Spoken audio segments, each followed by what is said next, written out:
Cinta Bernoda Darah, Jilid 11 Bagian 1. Di pinggir sungai terdapat pula sebuah rumah pondok yang indah dan jauh daripada tetangga. Inilah tempat peristirahatan Hek Giamlo dan juga para mata-mata hitam apabila melakukan tugasnya dan tiba di tempat ini. Ke rumah inilah Lin Lin dibawa, sedangkan Hek Giamlo seorang diri pergi ke tanah kuburan kuno untuk mengambil kitabnya, yaitu kitab yang dahulunya ia rampas dari tangan kakek sakti Bu Xiansu, dan yang akhirnya hanya ia dapatkan setengahnya, karena yang separuh terampas oleh It Gan Kaiong. Memang ia tidak berani membawa-bawa kitab yang ia tahu menjadi incaran It Gan Kaiong, Suling Emas dan Siang Mo Sin Ni, mungkin juga Bu Xiansu sendiri itu. Ketika melawat ke selatan, ia menyimpan kitab pusaka itu di dalam terowongan dan sekarang ia hendak mengambil dan membawanya kembali ke Hitan. Secara kebetulan, ia mendapatkan Bu Xin dan Xian Eng memasuki tempat sembunyinya. Lin Lin merasa jengkel sekali.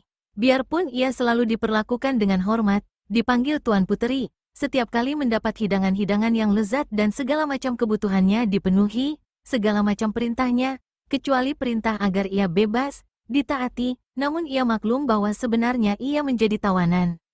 Ia merasa tidak berdaya menghadapi Hek Giamlo yang kosen, juga para anak buah Hitan itu terdiri daripada orang-orang pilihan.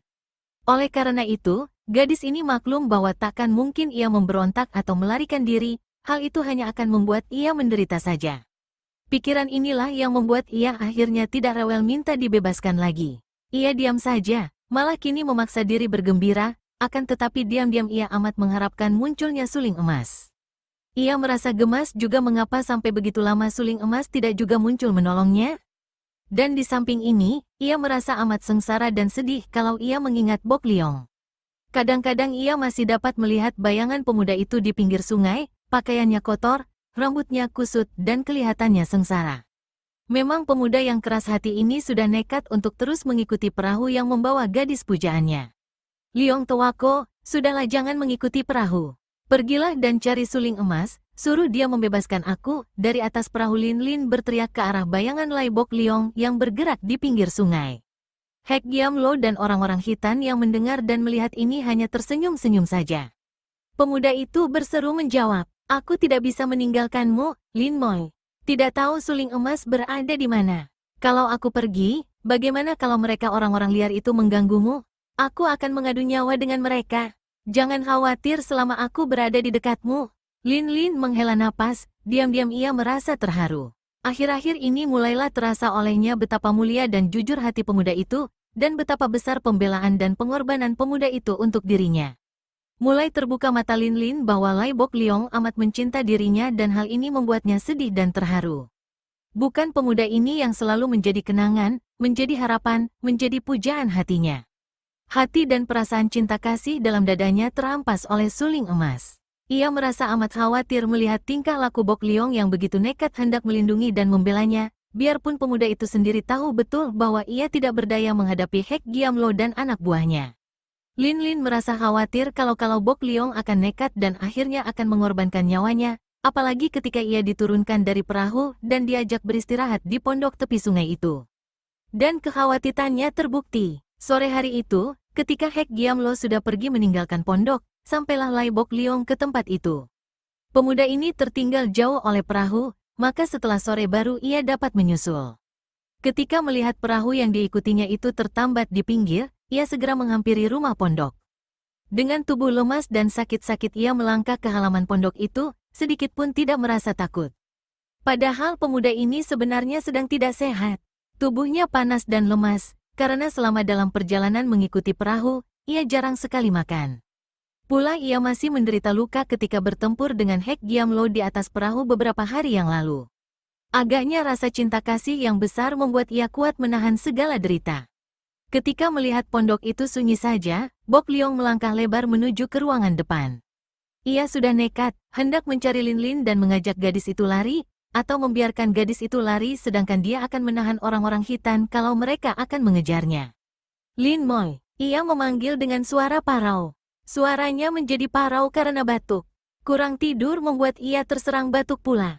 Memang perahu itu tak pernah berhenti sehingga di waktu malam sekalipun Bok Liong harus terus berjalan kalau ia tidak ingin tertinggal jauh. Selama hampir 10 hari lamanya ini Bok Liong terus berjalan siang malam, makan sedapatnya, kadang-kadang hanya daun-daun muda, itu pun dilakukan sambil berjalan terus.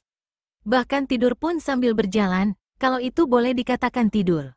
Lin Moi, kembali Bok Liong berteriak, lalu tangannya menggedor pintu depan yang tertutup. Karena tidak juga ada jawaban, Bok Liong melompat ke pintu samping, yaitu pintu yang menuju ke taman di samping pondok. Pintu ini terbuat daripada kayu dan tidak sekokoh pintu depan. Sambil mengerahkan tenaganya, Bok Liong menendang pintu kecil ini dan robohlah pintu itu.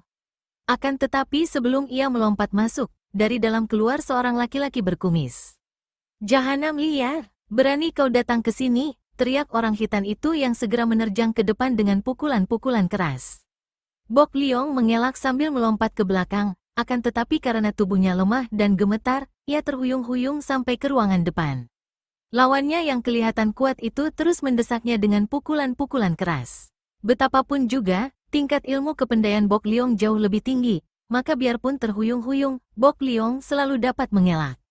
Setelah peningnya agak berkurang, sekali tangan kanannya menyambar, lawan itu terkena pukulannya pada leher sehingga orang hitam itu terpelanting.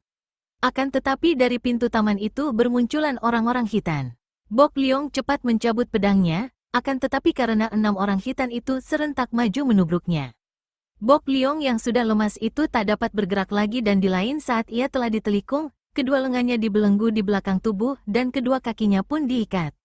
Pemuda ini hanya dapat memaki-maki saja dengan suara parau. Seorang hitam mengambil pedangnya, pedang Goat Kong Kiam yang terjatuh di tanah ketika terjadi pergulatan tadi. Bok Liong diseret masuk ke ruangan dalam. Tahulah sekarang Bok Liong mengapa Lin Lin tidak muncul. Kiranya gadis pujaannya itu berada di dalam ruangan dalam dan tubuhnya terikat pada sebuah tiang. Memang sebelum pergi meninggalkan pondok, Hek Giam Lo mengikat tubuh Lin Lin pada tiang itu. Ia cukup maklum akan kelihayan gadis ini, sehingga kalau dia tidak berada di situ, amukan gadis ini akan cukup membahayakan. Sungguh pun 20 orang anak buahnya merupakan pasukan yang cukup tangguh. Iblis itu tidak mengkhawatirkan kedatangan Lai Bok Liong karena iblis sakti ini sudah tahu bahwa pemuda itu sudah hampir kehabisan tenaga.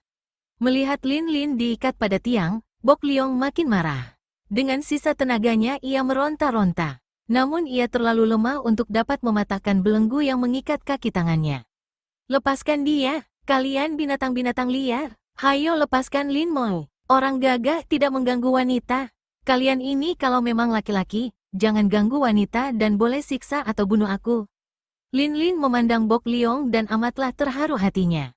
Pemuda itu benar-benar menderita, wajahnya pucat, rambutnya kusut, matanya merah, dan tubuhnya lecet-lecet di sana-sini. Dalam keadaan seperti itu, pemuda ini masih hendak membelanya. Tak terasa lagi 2 titik air mata membasahi bulu mata gadis ini. "Liong Towako, kenapa kau menyusul ke sini?" tegurnya perlahan. "Lin Moi, bagaimana aku bisa meninggalkan kau yang masih menjadi tawanan?" balas tanya Bok Liong, suaranya penuh perasaan sehingga Lin Lin makin merasa tertusuk jantungnya. Apalagi ketika ia melihat betapa Bok Liong diikat tiang lain di depannya, kemudian seorang hitam yang berkumis panjang mencambuknya. "Tahan, jangan bunuh dia," teriak Lin Lin. "Awas, kalau sampai dia dibunuh, setelah kelak aku menjadi permaisuri di Hitan, kalian akan kuberi hukuman berat, akan dikupas kulit kalian." Orang hitam yang berkumis tadi menjura, akan tetapi mulutnya tersenyum ketika ia berkata, "Tuan Puteri, harap Paduka jangan marah. Hamba sekalian hanya menjalankan tugas yang diperintahkan Hek Lo Chiang Kun. Hamba tidak akan membunuhnya, akan tetapi harus memberi hukuman kepadanya." Setelah berkata demikian, ia memberi aba-aba dalam bahasa hitam. Majulah 2 orang hitam tinggi besar yang membawa cambuk. Berdetar-detar 2 batang ujung cambuk lemas itu melecut dan bertubi-tubi menghantam punggung, leher, muka dan seluruh tubuh Lai Bok Liong. Tar tar tar, bunyi cambuk nyaring meledak-ledak dan jantung Lin Lin terasa tertusuk-tusuk. "Boleh siksa aku, bunuhlah aku, keparat-keparat jahanam. Akan tetapi bebaskan Lin Moi." Biarpun dicambuki dan bajunya robek-robek, kulitnya robek pula sampai sebentar saja badannya berlopotan darah. Namun Bok Liong masih memaki-maki dan menuntut supaya Lin Lin dibebaskan. Sedikitpun ia tidak mengeluh, matanya terbelalak dan suaranya nyaring. Akan tetapi tubuhnya lemas karena ia tak dapat bergerak lagi. Mukanya menjadi matang biru, darah mengucur keluar dari hidungnya dan beberapa menit kemudian lehernya menjadi sengkleh dan ia tergantung pada ikatannya. Bok Liong pingsan. Lin Lin meramkan mata. Tiap kali cambuk melecut, ia merasa seakan-akan tubuhnya yang tercambuk. Air matanya mengalir membasahi pipinya ketika ia mendengar betapa di antara hujan cambuk, Bok Liong selalu masih menuntut pembebasannya. Setelah bunyi cambuk terhenti, barulah ia berani membuka matanya dan dapat dibayangkan betapa hancur dan terharu hatinya melihat Bok Liong dalam keadaan seperti itu. Seluruh pakaiannya compang camping, kulit tubuhnya penuh jalur-jalur merah dan biru, mukanya sukar dikenal lagi karena bengkak-bengkak dan penuh darah. Dengan kasar orang-orang hitam itu melepaskan ikatannya, menyeret keluar pondok dan melemparkannya ke dalam semak-semak belukar. Lin Lin yang tidak berdaya itu merasa tersiksa hatinya. Semalaman itu ia direbahkan di atas pembaringan dengan kaki tangan terbelenggu. Akan tetapi ia tak dapat tidur karena selalu terkenang kepada Bok Liong. Tentu saja ia tidak melihat betapa pemuda itu benar-benar mengalami derita yang hebat sekali. Bok Liong siuman tak lama sesudah ia dilempar di dalam semak-semak. Ia merasa seluruh tubuhnya sakit-sakit dan sukar sekali bangkit karena terasa amat nyeri setiap kali menggerakkan kaki tangan. Ia memaksa diri untuk bangkit, merangkak keluar dari dalam semak-semak, berjalan terhuyung-huyung menuju ke sungai dengan maksud untuk mencuci tubuhnya yang penuh darah. Ketika tiba di tepi sungai, ia jatuh tersungkur dan kembali ia pingsan di pinggir sungai. Sampai jauh malam barulah ia sadar. Akan tetapi tubuhnya terasa demikian sakitnya sehingga setelah mencuci tubuh, ia tidak dapat berdiri lagi. Namun Lai Bok Liong adalah seorang pemuda yang keras hati. Ia tidak mengeluh, tidak putus asa. Ia lalu duduk bersila di pinggir sungai, mengatur napas dan mengerahkan tenaga. Menjelang pagi, ia sudah merasa mendingan. Liong Tewako, ini suara Lin Lin. Cepat Bok Liong membuka mata, akan tetapi ketika ia memandang, ia merasa kecewa. Ternyata Lin Lin berjalan di depan rombongan orang hitam, agaknya keluar dari pondok menuju ke perahu, akan tetapi di dekat gadis itu berjalan pula Hek Giam Lo. Aku tidak apa-apa, Lin Moi. Kau jagalah dirimu baik-baik. Ucapan ini tentu saja diterima dengan hati perih oleh Lin Lin yang untuk kesekian kalinya mendapat kenyataan akan cinta kasih yang luar biasa besar dan tulusnya dari pemuda ini. Sambil menahan isak gadis itu menundukkan mukanya dan berjalan terus menuju ke perahu bersama Hek Giam Lo. Dengan tokoh sakti ini di dekatnya, Lin Lin merasa tiada gunanya melawan. Orang hitam yang berkumis panjang lewat dekat Bok Liong, lalu melemparkan pedang Goat Kong Kiam ke dekat pemuda itu sambil meludah dan tertawa mengejek. Bok Liong bukanlah orang yang sudi menerima penghinaan begitu saja tanpa membalas. Melihat pedangnya, secepat kilat ia menyambarnya dan mengerahkan sisa tenaganya, menggunakan pedangnya menerjang orang berkumis itu. Si kumis kaget sekali, cepat mengelak, namun pedang Bok Liong masih saja mencium pundaknya. Orang hitam itu terhuyung ke belakang dan Bok Liong cepat menambah serangannya dengan sebuah tusukan kilat. Dada orang hitam berkumis itu pasti akan tertembus pedang Goat Kong Kiam kalau saja pada saat itu Hek Giam Lo tidak cepat menggerakkan tangan kanannya sambil membalikkan tubuh. Tangan itu masih terpisah 1 meter dari Bok Liong, akan tetapi pukulan jarak jauh ini cukup membuat Bok Liong terpental sehingga tusukannya meleset dan si kumis selamat. Kalau saja Bok Liong tidak dalam keadaan selema itu, kiranya belum tentu pukulan jarak jauh ini akan dapat menggagalkan tusukannya tadi. Bok Liong benar-benar nekat dan keras hati. Ia terlempar ke kiri dan jatuh, akan tetapi cepat ia meloncat bangun dan kali ini dengan pedangnya ia menyerang Hek Giam Lo. Ia memang terluka dan lemah, namun jurus serangannya adalah jurus serangan ilmu silat tinggi, dan pedangnya adalah pedang pusaka, maka serangan itu tak boleh dipandang ringan. Kalau lawan biasa saja tentu sukar terlepas daripada bahaya serangan ini. Akan tetapi sayang bahwa kali ini yang diserangnya adalah Hek Giam Lo. Sambil mendengus panjang, iblis ini menggerakkan senjatanya yang aneh, diputar menyilaukan mata. Terdengar suara nyaring, dan entah bagaimana tahu-tahu tubuh Bok Liong terlempar ke dalam sungai. Biur, air muncrat tinggi-tinggi dan pemuda itu gelagapan, dengan susah payah berusaha berenang ke tepi. Orang-orang hitam tertawa bergelak ketika mereka berada di atas perahu dan perahu itu meluncur menurutkan aliran air sungai, meninggalkan Bok Liong yang masih gelagapan dan berenang ke pinggir. Lin Moi, jangan khawatir, aku akan menyusulmu. Suara Bok Liong ini terdengar oleh Lin Lin yang berada di atas perahu, dan makin gemaslah hati Lin Lin kepada suling emas, mengapa sampai begitu lama belum juga datang menolongnya sehingga Bok Liong harus mengalami derita yang demikian hebatnya. Tak tega lagi hatinya, maka ia lari memasuki pondok perahu, membanting diri di atas pembaringan yang disediakan untuknya, lalu menangis. Tiba-tiba ia melihat benda bersinar dan ia segera meraih tongkat itu. Benda bersinar itu adalah Ya Bengcu yang selama ini memang menjadi benda permainannya. Sebetulnya, sebentar saja ia sudah bosan dengan tongkat itu, akan tetapi karena tongkat ini yang agaknya akan membawa ia bertemu kembali dengan suling emas, maka ia selalu main-main dengan tongkat itu. Ia merasa yakin bahwa suling emas pasti akan mengejar Hek Giamlo untuk merampas kembali tongkat ini. Ia meraba-raba tongkat itu. Baru sekarang ia memperhatikan tubuh tongkat, yang ternyata diukir-ukir indah. Tongkat itu sebesar lengannya, makin ke bawah makin kecil dan pada kepalanya terdapat mutiara-mutiara Ya Bengcu itu. Ketika Lin Lin menekan sana-sini, tanpa sengaja ia menekan bagian bawah dan tiba-tiba terdengar bunyi. Klik-kek, dan bagian tengah tongkat itu bergerak memanjang. Lin Lin merasa heran sekali. Ketika diperiksanya bagian ini, ternyata bagian tengah tongkat itu bersambung, akan tetapi sambungannya diatur demikian rupa sehingga takkan dapat diketahui begitu saja. Agaknya tersentuh kunci pembuka sambungan itu maka otomatis sambungannya menjadi memanjang. Lin Lin menarik kedua ujung tongkat dan benar saja, tongkat itu kini menjadi dua potong.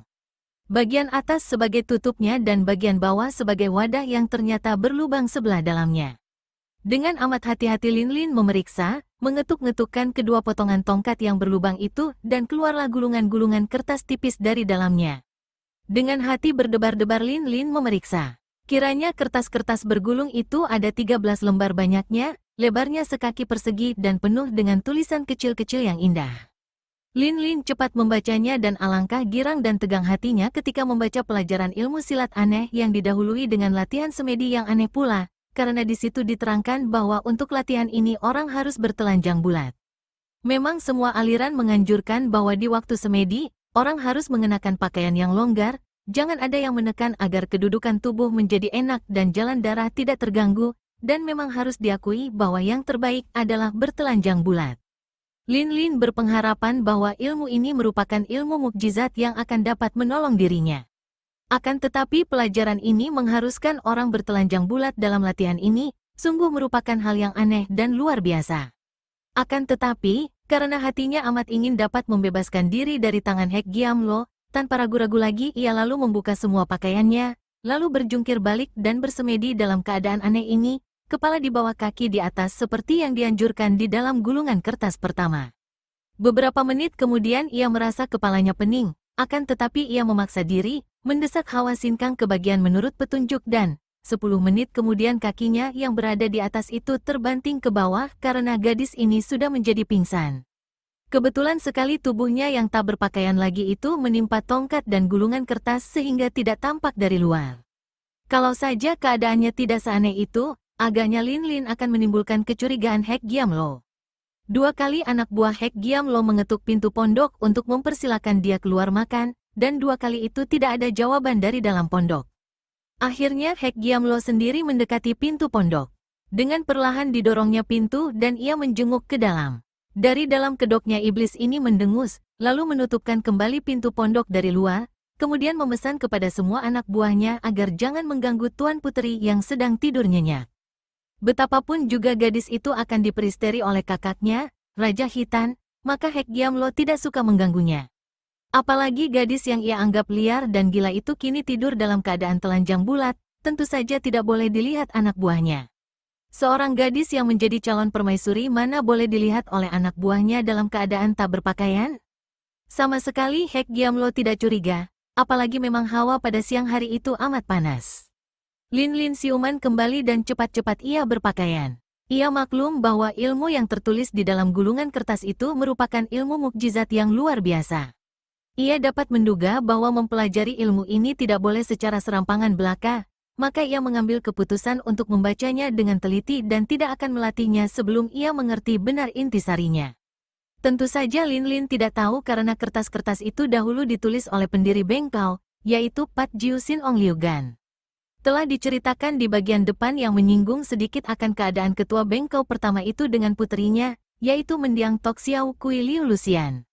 Lucian mencuri Sampo Chin Kong atau kitab 3 pusaka yang menjadi pegangan ketua bengkau itu, dan karenanya semua ilmu kesaktian Pat Jiu Sin Ong boleh dibilang telah diwarisi atau dicuri oleh anak perempuannya sendiri yang murtad. Karena inilah maka diam-diam Pat Jiu Sin Ong lalu menciptakan ilmu pukulan mukjizat yang seluruhnya berjumlah 13 macam dan secara rahasia ia tulis dan ia sembunyikan di dalam tongkatnya. 13 macam ilmu gaib ini ia ciptakan dengan susah payah selama 13 tahun dan merupakan ilmu yang berat dan dalam. Inilah sebabnya mengapa begitu melatih semedi menurut petunjuk ilmu ini seketika Lin Lin menjadi pingsan. Baiknya Lin Lin dapat mengenal ilmu sejati, dan dengan tekun mempelajarinya secara diam-diam. Setelah hafal betul dan tahu bagaimana harus bersikap dalam latihan semedi yang aneh itu, kini ia hanya berlatih semedi di waktu malam dan sengaja ia menggelapkan kamar dan menutupi mutiara Ya Beng Chu agar tidak mengeluarkan sinar.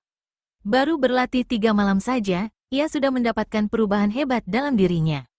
Hawa sakti yang amat aneh dan amat kuat bergolak di dalam dadanya dan berkali-kali ia mau muntah karena tidak dapat menahannya. Akan tetapi berkat petunjuk dari ilmu rahasia itu yang tekun dibacanya, ia dapat mengatur dan menyalurkan hawa sakti itu sehingga berkumpul di pusar. Kemudian ia mulai mempelajari jurus-jurus rahasia yang 13 buah banyaknya. Tidaklah mudah untuk mempelajari ilmu yang diciptakan selama 13 tahun ini apalagi ilmu tingkat tinggi.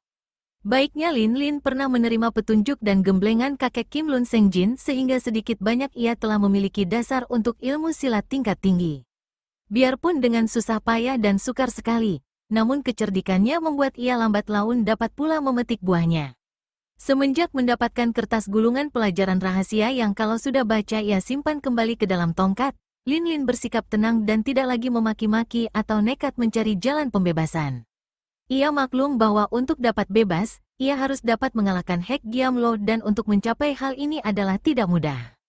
Tak mungkin ia dapat mengalahkan orang sakti itu walaupun ia sudah mempelajari ilmu mukjizat yang baru dilatihnya beberapa hari lamanya dan masih mentah. Ia ingin memperdalam ilmu ini, kalau perlu ia akan ikut terus sampai ke Khitan dan akan mencari jalan keluar agar supaya kehendak Kaisar Khitan atau pamannya itu ditangguhkan. Setelah ilmu itu ia fahami benar-benar, baru ia akan melarikan diri menggunakan ilmu baru ini untuk menghadapi dan menghalau penghalang. Suling emas terus melarikan diri, dikejar oleh tokoh-tokoh Kang Ou yang mabuk dendam itu. Pendekar sakti ini menjadi serba bingung. Lari terus dari orang-orang yang berkepandaian tinggi ini merupakan hal yang amat sukar, bahkan tidak mungkin karena mereka itu rata-rata memiliki ginkang dan ilmu lari cepat yang mencapai tingkat tinggi. Berhenti dan melawan, boleh jadi ia akan dapat mengatasi mereka dengan mengandalkan ilmu-ilmunya, terutama ilmu kesaktian yang ia terima dari Bukit Xiansu. Akan tetapi kalau ia ingin memperoleh kemenangan dalam pertempuran sehingga ia dapat lolos, jalan satu-satunya hanya merobohkan mereka dan justru hal ini yang tidak ia kehendaki. Mereka itu adalah orang-orang yang dibikin sakit hati oleh mendiang ibunya, yang kini menuntut keadilan dan menuntut balas kepadanya. Kalau ia merobohkan mereka, melukai apalagi membunuh, hal itu benar-benar tidak patut dan berarti ia menambah dosa-dosa yang agaknya sudah ditumpuk oleh ibunya. Berpikir demikian, makin sedih hatinya dan hampir saja ia menyerah, hampir timbul pikiran untuk menebus dosa-dosa ibunya dengan menyerahkan nyawa di tangan mereka. Akhirnya suling emas terpaksa berhenti di sebuah lapangan rumput di lereng bukit. Lari terus tiada gunanya lagi. Juga hal ini akan membuat ia makin jauh dari kedua orang adiknya yang sudah melarikan diri ke jurusan timur karena ia sendiri lari ke arah barat. Dengan mengangkat sulingnya tinggi-tinggi ia berseru, "Tahan, aku hendak bicara." Dalam waktu beberapa menit saja mereka sudah tiba di depannya. Sebagian daripada mereka terengah-engah karena untuk beberapa lama melakukan pengejaran dengan pengerahan ginkang sepenuhnya. "Kau mau bicara apa lagi, suling emas?" bentak Toko Xiao Lim Pai Cheng San Wesio sambil melintangkan tongkat Wesio di depan dadanya. "Kau yang terkenal sebagai seorang pendekar muda yang sakti, ternyata hanyalah seorang pengecut yang berlari-lari menyelamatkan diri. Buah takkan jatuh jauh dari pohonnya, anak tidak akan jauh bedanya dari ibu kandungnya. Ibunya pengecut, melakukan kejahatan lalu bersembunyi puluhan tahun, mana anaknya tidak pengecut pula," kata Ko Seng Chu, tokoh Huasan Pai sambil menudingkan pedangnya ke arah suling emas. Yang lain-lain ikut pula bicara sehingga ramailah di situ, hiruk-pikuk. Suling emas melihat betapa gadis baju hijau yang berada di barisan terdepan, yang tidak terengah-engah tanda bahwa ginkangnya mencapai tingkat tinggi, tidak berkata apa-apa, malah menundukkan muka dan kadang-kadang saja mengerling ke arahnya dengan sikap bingung dan ragu-ragu. "Cui Lo Cianwei atau para orang tua sakti harap jangan terburu nafsu," kata suling emas setelah menarik napas panjang. Sesungguhnya aku sama sekali tidak tahu akan urusan Cui atau kalian dengan mendiang ibuku. Akan tetapi percayalah, andai kata benar ibu telah melakukan kesalahan-kesalahan, aku sebagai putranya takkan mengingkarinya dan sanggup untuk mempertanggungjawabkannya. Akan tetapi, ada dua hal yang harus dipecahkan lebih dulu. Apakah dua hal itu? Hayo bicara yang betul, jangan pelintat-pelintut, bentak Hek Bin Hosiang. Si Wesio muka hitam tokoh Gobi Pai yang sudah gatal-gatal tangannya hendak mengemplang kepala putra musuh besarnya ini dengan senjatanya. Ia memang jujur dan galak. Pertama, sambung suling emas tanpa menghiraukan sikap galak ini. Cui begini banyak, yang masing-masing hendak membalas dendam yang ditimpakan kepadaku. Ada yang hendak menawan, ada yang hendak membunuh. Mana mungkin hal ini dapat dilakukan? Kedua, biarpun Cui semua mempunyai cerita masing-masing yang menuduhkan kejahatan-kejahatan kepada mendiang ibuku, bagaimana aku dapat merasa yakin bahwa semua tuduhan itu benar belaka? Bagaimana kalau tuduhan itu hanya fitnah dan tidak benar adanya? Fitnah, jelas Tok Xiao Kui adalah iblis betina yang jahat, musuh semua orang gagah di dunia Kang Ou. Kau putra tunggalnya, kau harus menebus dosanya setelah ia mampus, dan kita semua akan saling memperebutkan engkau, baik mati maupun hidup, bentak Hek Bin Hosiang sambil menghantam dengan toya baja di tangannya. Hantaman toya baja ini luar biasa kerasnya karena selain toya baja itu sendiri beratnya lebih dari 100 kati, juga tenaga Wesio muka hitam tokoh Gobi Pai ini melebihi gajah. Terdengar angin bersiutan ketika toya itu lenyap, bentuknya berubah menjadi sinar hitam menyambar kepala suling emas. Syur, pita rambut yang panjang berwarna hitam itu berkibaran ketika toya baja menyambar lewat di atas kepala suling emas yang sudah merendahkan tubuh mengelak. Namun toya itu membuat gerakan membelok dan meliuk panjang, lalu datang lagi menyambar dengan lebih kuat lagi. Kini yang diterjang adalah punggung suling emas. Pendekar sakti ini cepat menotolkan ujung kaki ke tanah dan tubuhnya mencelat mumbul ke atas, membiarkan toya itu menyambar lewat di bawah kakinya. Sebelum tubuhnya turun, suling emas sudah menggerakkan sulingnya ke belakang dan kipasnya ia kebutkan ke kiri karena pada saat itu ia telah diserang dari dua pihak oleh lawan yang lain. Terdengar bunyi nyaring ketika pedang di tangan Kok Seng Chu tokoh Hwasan Pai itu tertangkis suling. Kok Seng Chu melompat ke belakang dengan kaget dan kagum. Ia seorang tokoh Hwasan Pai tingkat 2, LW-nya sudah mencapai tingkat tinggi, akan tetapi benturan pedangnya dengan suling itu membuat telapak tangannya panas. Lebih kaget lagi adalah Cheng San Wesio tokoh Xiao Lim Pai, karena tongkat Wesionya yang ia pukulkan ke arah kepala tiba-tiba menyeleweng ketika dikebut oleh kipas di tangan suling emas. Tentu saja Wesio tua ini menjadi penasaran dan juga kaget sekali. Tenaga pukulannya dengan tongkat itu mendekati 300 kati, bagaimana dapat dikebut begitu saja oleh sebuah kipas dan menjadi meleset,